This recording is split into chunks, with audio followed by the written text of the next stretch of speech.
Hi guys, welcome back. Let's learn how to change local capture save location on your iPhone.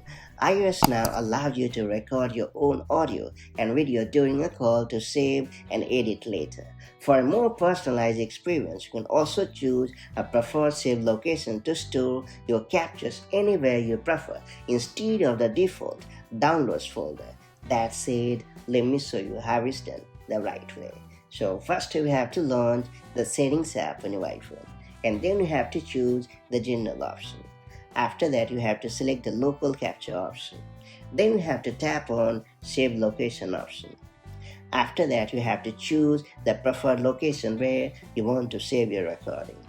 It's worth pointing out that iOS also offers a new audio only option, which is pretty useful if you want to give more priority to sound. To take advantage of this all new feature, ensure that the toggle for audio only is enabled. And that's about it. So that's how you can easily change local capture save location on your iPhone running iOS 26.1 or later. Now that you have unlocked this super handy feature, make the most of it as and when the need arrives, and I'll catch you up in the next one.